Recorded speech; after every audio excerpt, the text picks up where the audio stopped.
우리 주님의 은혜와 평강이 영과 진리로 예배하는 모든 성도님들께 넘치기를 소원합니다. 시작이 반이다라는 말이 있습니다. 나라 속담이 있죠. 무슨 일이든 시작하기가 어렵지 일단 시작하면 일을 끝마치기는 그리 어렵지 않다라는 비유의 말입니다. 이 속담은요, 서양에도 있습니다. 그리스의 철학자 아리스토텔레스는요, Well begun is half done 이라는 명언을 남겼습니다. 이걸 그냥 직역을 하면은요, 좋은 시작은 이미 반을 끝낸 것과 같다라는 의미입니다. 시작이 반이다라는 말이죠. 그러나 누구나 시작했다고 해서 잘 마무리할 수 있는 것은 아닙니다. 시작이 반이다라는 말은 무엇인가를 시도하도록 용기를 북돋아주는 말이지, 이것이 마지막을 잘 마무리하는 것은요, 결코 쉬운 일이 아닙니다. 우리가 지금 보고 있는 이 모세는 어떠할까요? 모세는 이스라엘 역사상 가장 위대한 지도자로 평가를 받는 사람입니다. 그가 그러한 평가를 받는 이유는 출애굽이라고 하는 전무후무한 업적을 남겼고 또 하나님께 언약을 받아서 토라를 기록했기 때문이기도 하지만 더 나아가서 그가 그 인생의 끝마무리를 잘 했기 때문이기도 합니다. 만약 모세가 처음에는 잘했다가 끝에 가서 잘못했다라고 한다면 그처럼 위대한 인물로 기억되지는 않았을 겁니다. 실례로 이스라엘의 사울 왕은요, 초대 왕이었던 사울은 처음에 화려하게 시작을 했습니다. 그러나 그의 시작, 용두사미와 같이 시작은 화려했지만 점점점 그의 왕으로서의 인생은요, 나락으로 떨어져서 그의 끝은 아주 비극적인 최후를 맞이하게 됩니다. 가룟 유다도 마찬가지입니다. 그의 처음은 영광스러운 예수님의 제자로 시작을 했지만 그의 마지막은 배신자가 되어 예수님을 팔아먹은 사람이 됩니다. 그래서 차라리 태어나지 않는 것이 좋을 뻔했다라는 평가를 받는 그런 사람이 됐습니다. 이외에도 성경에는요, 그 끝이 좋지 않았던 사람들이 많습니다. 그러나 모세는 그 엄청난 업적 외에도 마지막까지도 사람들의 존경을 받을 만한 모습으로 그의 인생을 마무리합니다. 그렇습니다. 오늘 말씀은 모세가 하나님으로부터 그의 죽음에 대한 예고를 듣는 이야기입니다. 물론 모세는 가데스에서 하나님의 영광을 드러나지 못한 죄로 인해서 약속의 땅에 들어가지 못합니다. 모세의 출애굽 여정은 이 요단 건너편 모압 평지가 끝이었습니다. 만약에 여러분이 모세와 같은 입장이었다라고 한다면 여러분들 어떻겠습니까? 바로 약속의 땅이 코앞, 그 약속의 땅에 코앞까지 와서는 그 약속의 땅에 들어가지 못한다. 너는 그 땅에 들어가지 못한다라는 말을 들었다라고 한다면 여러분은 어떻게 행동했겠습니까? 아직 눈이 어둡지도 않고 몸에 기력이 쇠하지도 않았는데 너는 갈 수 없다라는 말을 들을 때, 너는 이곳에서 죽는다라는 이야기 들을 때 말입니다. 모세에게도 이것은요, 충격적인 소식이었을 겁니다. 약속의 땅만을 소망하며 살아왔습니다. 단 한 번의 실수가 있었지만 최선을 다한 그러한 인생이었습니다. 아직 눈이 흐르지도 기력이 쇠하지도 않았습니다. 얼마나 가고 싶은 땅이었을까요?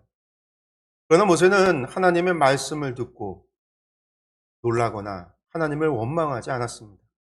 그는 도리어 자신의 죽음으로 인해 방황하게 될 백성들을 염려합니다. 그는 하나님의 말씀을 듣자마자 백성들에 대한 염려로 하나님께 즉시 기도를 드렸습니다. 자신을 대신하여 이스라엘의 지도자를 세워줄 것을 간청합니다. 그리고 하나님의 말씀대로 여호수아를 지도자로 세우게 됩니다. 모세가 하나님께 그의 마지막 죽음에 대한 예고를 들은 다음에 그가 죽기까지의 여정이, 그 죽기까지의 이야기가 바로 민수기 27장 12절, 오늘의 본문에서부터 시작해서 신명기 34장까지의 말씀입니다. 그가 자신의 죽음 예고를 듣고 마지막으로 하나님 말씀에 순종하며 이스라엘 백성을 향하여 고별의 설교를 하는 이야기들입니다. 그런데 그 말씀 속에는 끝까지 백성들을 향한 염려하는 그런 모세의 모습이 나타납니다. 성도 여러분, 모세가 그렇게 살 수 있었던 비결은 무엇일까요? 모세의 고별 설교인 신명기를 보면 그 비결을 알 수 있습니다. 모세는 이스라엘이 어리석은 범죄를 하는 이유를 설명하면서 자신들의 종말을 분별하지 못했기 때문이다라고 말합니다. 반대로 이야기는요, 모세는 언제나 자신의 종말을 분별하며 살아왔다라는 이야기입니다. 그렇습니다. 자신의 종말을 생각하는 것, 그것이 인생을 아름답게 마무리하는 비결입니다. 누구에게든지 한 번은 찾아오는 자신의 종말을 생각하며 사는 사람은 언제나 하나님 앞에 바르게 살려고 합니다. 어떻게든 하나님의 말씀에 순종하며 살려고 합니다. 그러니 자연히 인생의 끝도 잘 마무리하게 되는 겁니다. 사랑하는 성도 여러분, 여러분 각자의 마지막은 어떤 모습입니까? 여러분은 어떻게 기억에 남기를 원하십니까? 오늘의 말씀을 통해서 우리의 마지막을 그려보는 그런 은혜의 시간이 되기를 소망합니다. 이 말씀을 보도록 하겠습니다. 12절에서 14절의 말씀입니다. 여호와께서 모세에게 이르시되 너는 이 아바림 산에 올라가서 내가 이스라엘 자손에게 준 땅을 바라보라. 본 후에는 내 형 아론이 돌아간 것 같이 너도 조상에게로 돌아가리니 이는 신 광야에서 회중이 분쟁할 때에 너희가 내 명령을 거역하고 그 물가에서 내 거룩함을 그들의 목전에 나타내지 아니하였음이니라. 이 물은 신 광야 가데스의 무리바 물이니라. 아멘.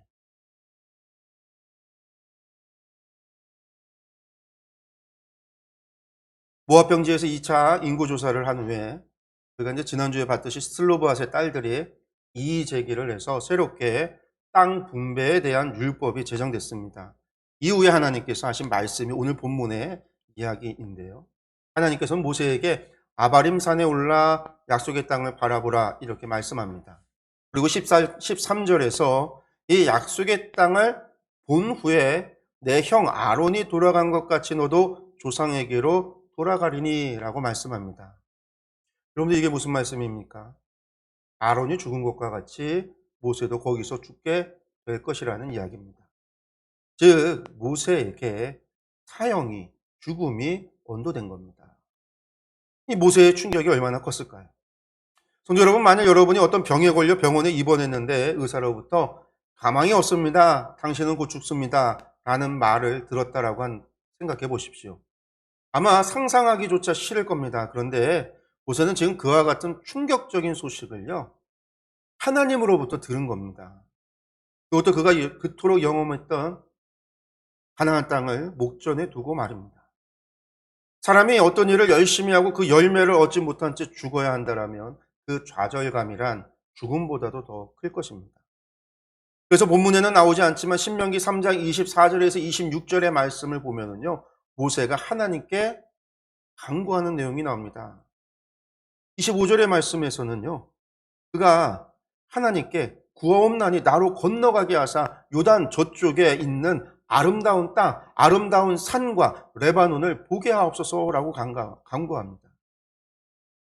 모세가 얼마나 가나안 땅, 그 약속의 땅을 들어가고 싶은 열망을 가지고 있었는지를 우리가 볼 수 있는 거죠. 그런데 이에 대해서 하나님께서는 무엇이라고 답하셨을까요? 26절 후반절에 나오는데요. 그만해도 족하니 이 일로 다시 내게 말하지 말라. 하나님께서 이렇게 응답하십니다. 지금까지 하나님께서 모세에게 베풀어 주신 은혜만으로도 족하다라는 이야기입니다. 성도 여러분, 조금 하나님께서 좀 야박하시다 이렇게 느껴지지 않나요? 이와 비슷한 이야기를 우리는 신약에서도 발견할 수 있습니다. 사도 바울은 육체의 질병을 가지고 있었습니다. 그런데 그 병이 무엇인지 성경에 기록되어 있지 않아서 우리는 정확하게 알 수 없지만 사도 바울은 이것을 육체의 가시라고 표현을 합니다. 사도 바울은 하나님께 자신의 육체에 있는 이 가시를 제거해 달라고 3번이나 하나님께 간구했습니다. 그러나 주님께서는 바울에게 내 은혜가 내게 족하다라고 말씀하셨습니다. 성도 여러분, 모세와 바울은 구약과 신약의 대표적인 신앙의 인물, 신앙의 위인입니다. 그러나 그들의 간절한 소원조차도 하나님께서 이처럼 물리치신 때가 있습니다. 야박하게 느껴질 정도로 하나님께서 단칼에 거절하십니다. 이 사실을 통해서 우리가 알아야 하는 것이 무엇입니까? 하나님께서 야박하시다, 매몰차시다 이런 것을 말하는 것일까요? 아닙니다. 그럼 이것이 보여주는 것은 무엇입니까? 여러분, 그것은 기도의 결과까지도 하나님께 맡겨야 한다는 사실입니다. 그렇습니다. 분명 주님께서는 산상수훈에서 구하라 그리하면 너희에게 주실 것이요 찾으라 그리하면 찾아낼 것이요 문을 두드리라 그리하면 너희에게 열릴 것이니 구하는 이마다 받을 것이요 찾는 이는 찾아낼 것이요 두드리는 이에게는 열릴 것이니라 이렇게 말씀하셨습니다. 그러면서 하나님께서는 구하는 자에게 좋은 것으로 주신다라고 말씀하셨습니다. 그러면 하나님께서 우리가 간구하는 모든 것을 무조건 들어주실까요? 그렇지는 않습니다. 세상 부모들도 자녀를 사랑한다고 자녀가 구하는 모든 것을 무조건적으로 들어주지는 않습니다. 생각해보고 따져봐서 아이의 요구가 정당하다라고 생각될 때 들어주어도 괜찮다 싶을 때 들어주는 겁니다. 자동차를 좋아한다고 해서 어린아이에게 실제 차를 운전하라고 차키를 내어줄 부모는 아무도 없습니다. 아이가 총을 좋아한다 해서 실제 총을 쥐어줄 부모도 없습니다. 먹을 것을 좋아해서 뚱뚱해진 아이에게 원하는 대로 음식을 계속해서 사주는 부모도 없습니다. 잘못된 길을 알면서 그 길을 가라고 응원하는 부모도 없습니다.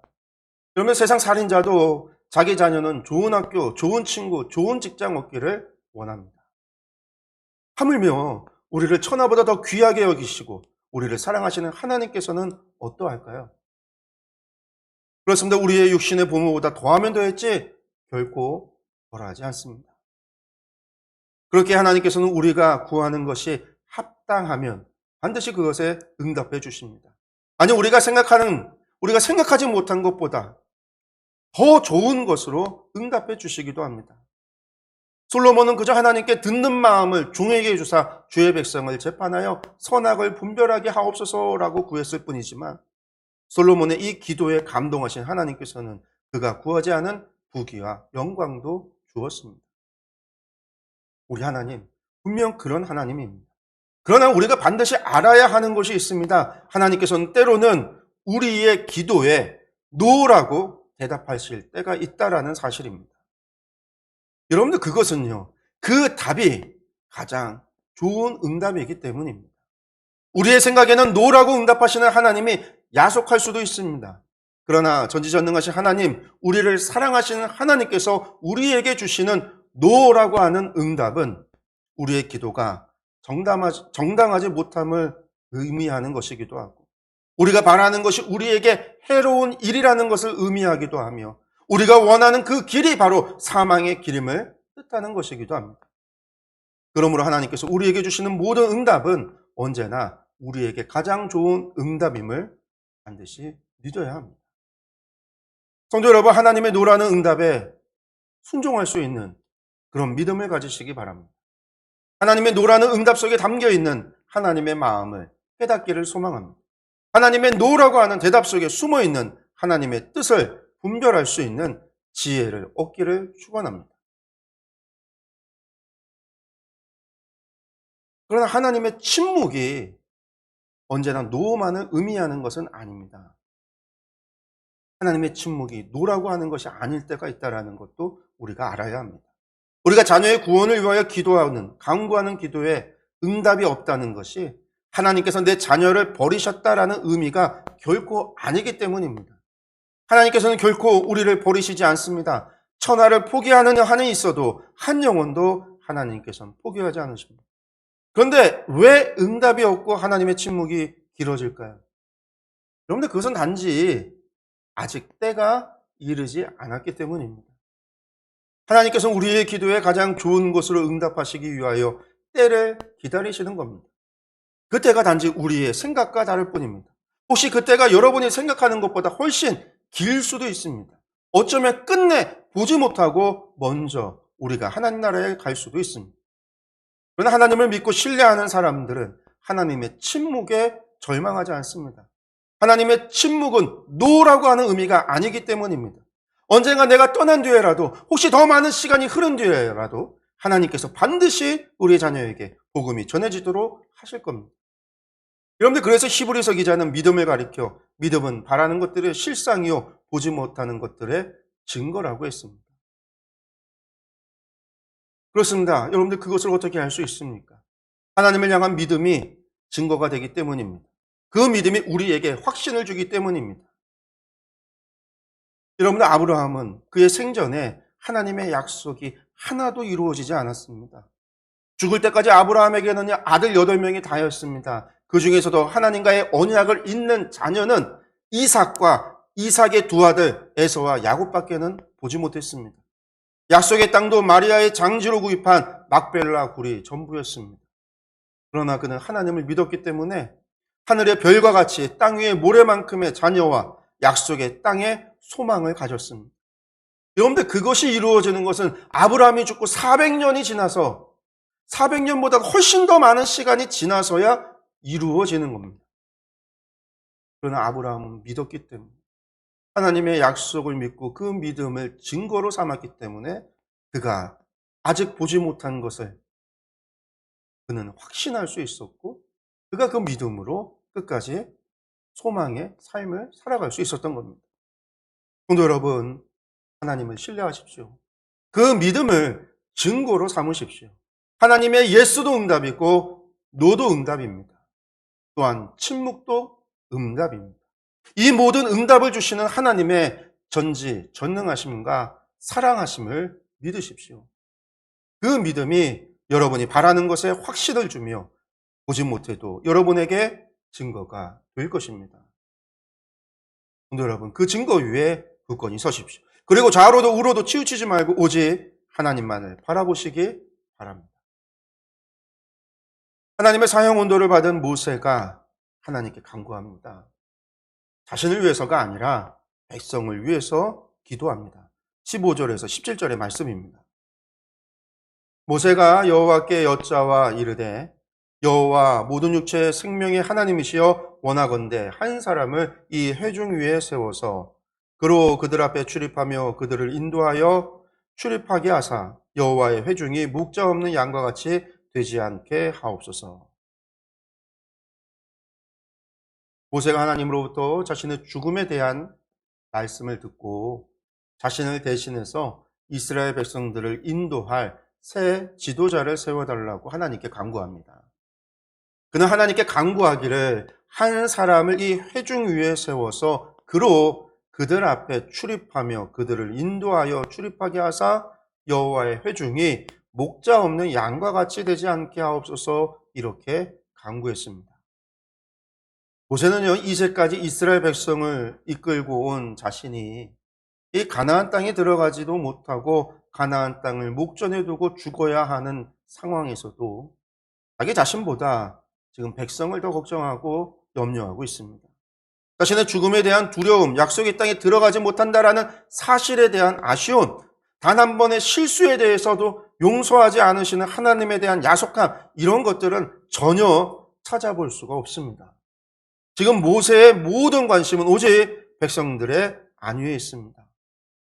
이처럼 자기보다는 자기가 이끄는 무리를 먼저 생각하고 염려하는 모세의 태도야말로 참 목자상이라 할 것입니다.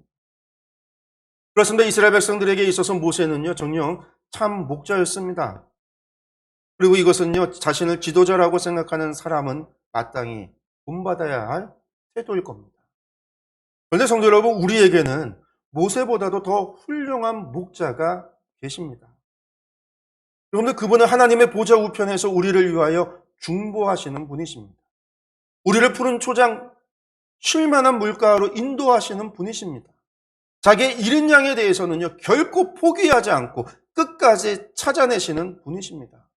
그분은 사꾼 목자와는 다른 진정한 목자이기에 일이나 사자가 달려들어도 자신의 목숨을 걸고 자기 영을 지키시는 그러한 분이십니다. 어떠한 어려움 상황에서도 자기 양들을 포기하지 않으시는 분입니다. 그리고 그분은 우리를 위해서 생명까지도 주셨습니다. 종의 모습으로 우리를 섬겨주셨으며 십자가의 고난을 친히 감당하셨습니다. 그리고 사흘 만에 다시 부활하여 다시 살아나신 분, 여러분들, 그분이 바로 예수 그리스도이십니다. 성도 여러분, 예수 그리스도께서는 이 순간도 우리의 선한 목자로서 우리와 함께 하시며 우리 곁에 서 계십니다.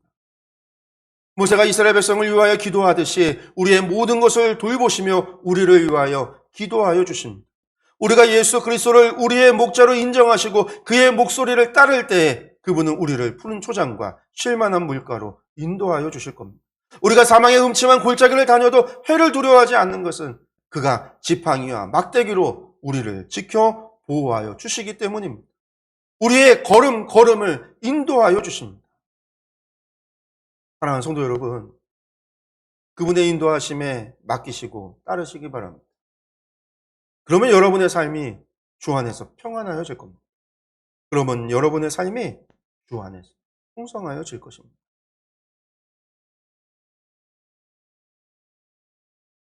모세는 사형 온도를 받는 바로 그 순간에, 그의 죽음의 예고를 듣는 그 순간에 이스라엘 백성을 위해서 기도했습니다. 그 기도에 하나님께서 응답하여 주십니다.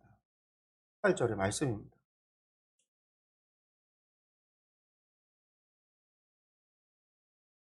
여호와께서 모세에게 이르시되 눈의 아들 여호수아는 그 안에 영이 머무는 자니 너는 데려다가 그에게 안수하고. 아멘.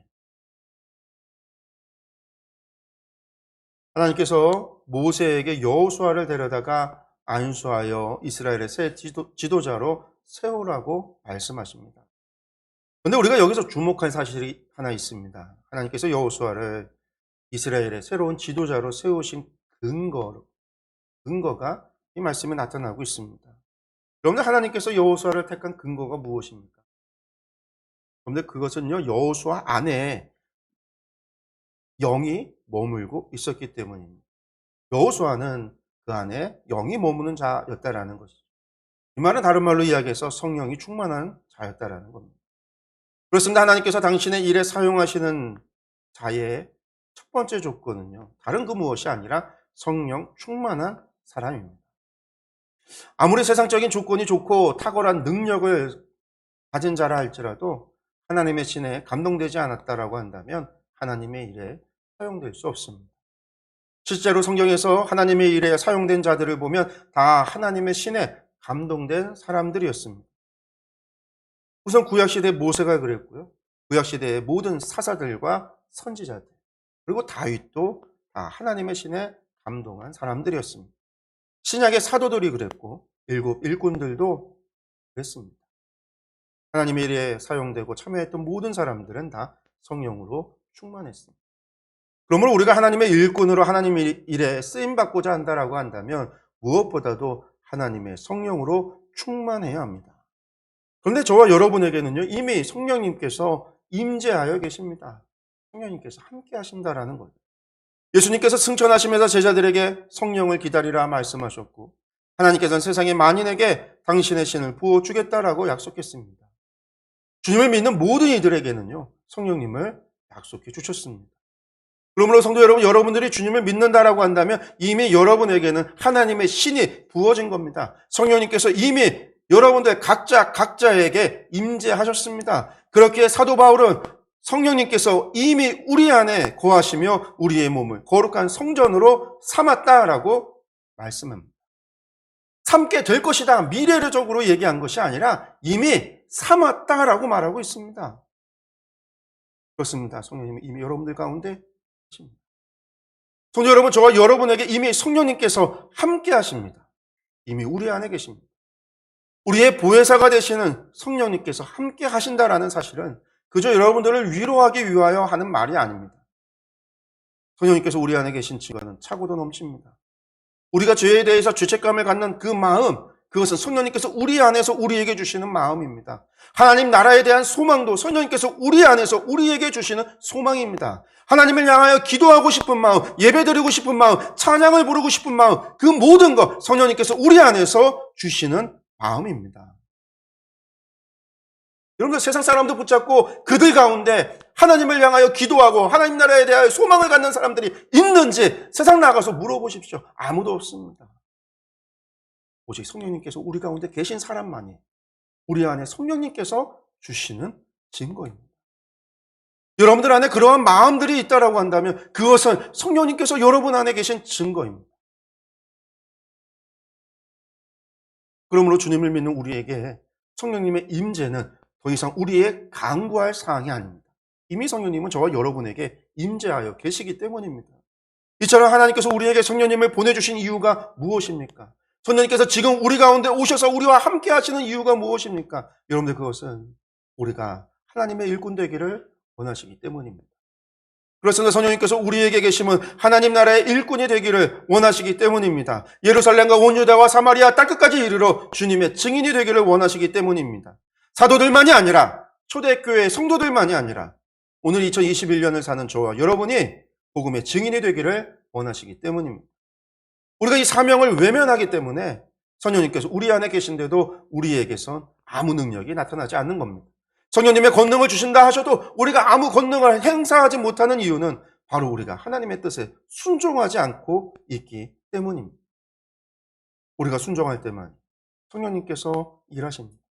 하나님께서 일하실 때 성령님의 권능이 나타나는 겁니다. 그러므로 성도 여러분, 저와 여러분의 기도의 내용이 바뀌어야 합니다. 이미 우리 안에 계신 성령님의 임재를 구할 것이 아니라 성령님께서 언제나 나와 함께 계심을 믿는 믿음을 구해야 합니다. 어떤 상황 속에서도 하나님의 말씀에 순종할 수 있는 믿음을 구해야 합니다. 우리 모두가 목사와 선교사가 될 필요는 없습니다.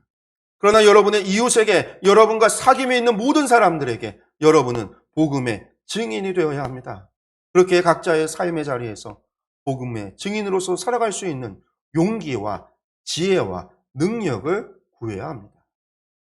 여러분들, 우리의 기도가 옳을 때 하나님께서는 반드시 응답하여 주십니다. 성도 여러분, 우리 안에는 이미 성령님께서 계십니다. 성령님께서 우리가 주님을 믿고 고백했던 그 순간부터 우리와 한시도 떨어지신 적이 없습니다. 지금도 성령님께서는 우리와 함께 계십니다. 그 성령님께서 우리를 주의 예배의 자리로 인도하셨고 지금 이 시간 우리로 하나님을 예배하게 하십니다. 여러분들, 이 사실을 믿으시기 바랍니다.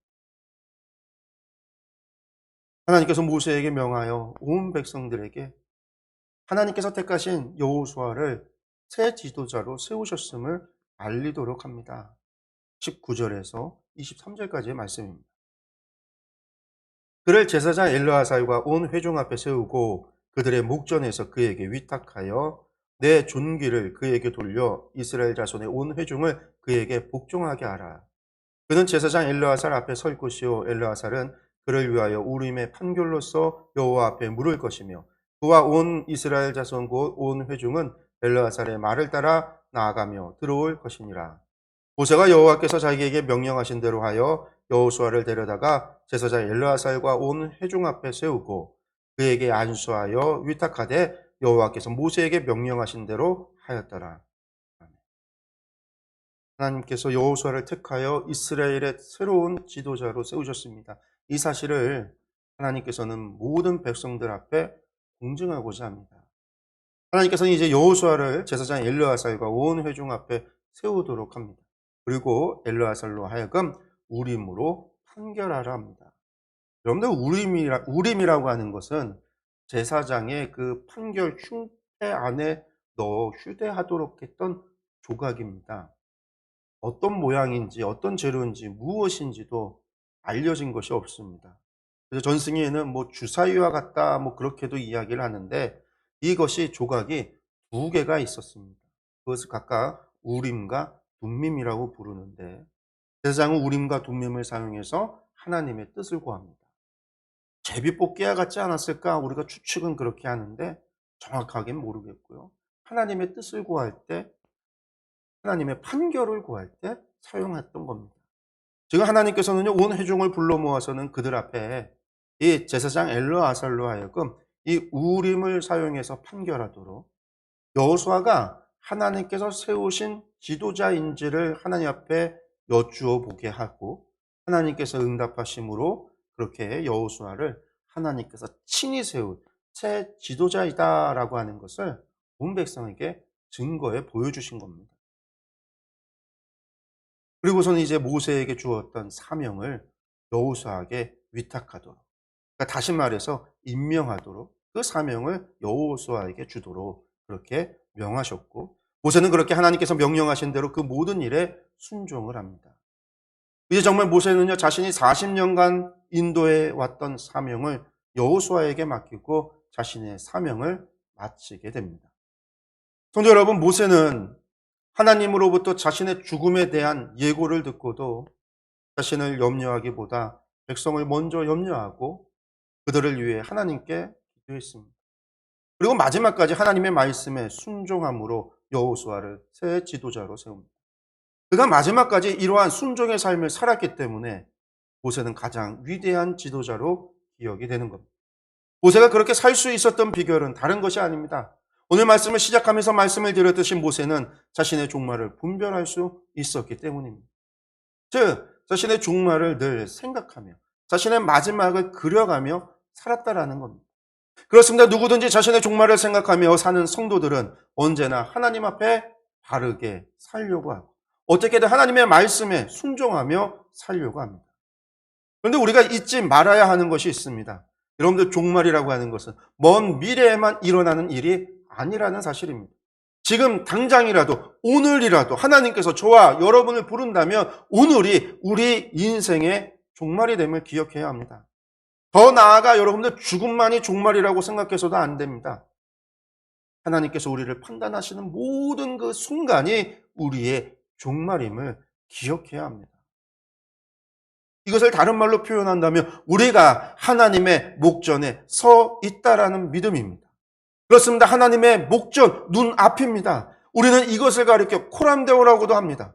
하나님의 목전에서 우리가 살아가고 있음을 우리가 믿는다라고 한다면 우리는 언제나 바른 선택을 하고 바른 길을 가고 바른 삶을 살 수 있습니다.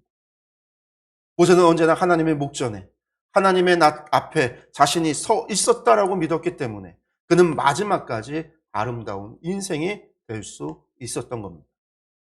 사랑하는 성도 여러분, 저와 여러분은 언제나 하나님의 목전에 서 있는 성도들입니다. 우리 안에는 성령님께서 계십니다. 우리와 항상 함께 하신다라는 이 사실이 저와 여러분에게 복된 소식, 복음입니다.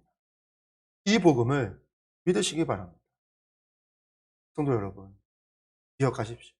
언제나 하나님께서 불동자와 같은 눈으로 우리를 바라보고 계십니다. 살아계신 성령님께서는 우리 안에 우리와 함께 하시며 우리의 삶을 인도하여 주십니다. 우리의 영원한 중보자 되시는 예수님께서는 우리를 위하여 날마다 중보하여 주십니다. 이 복음을 마음에 새기며 믿음으로 이 땅에서 승리자로 살아가는 저와 여러분들이 되시기를 간절히 축원합니다. 기도하겠습니다.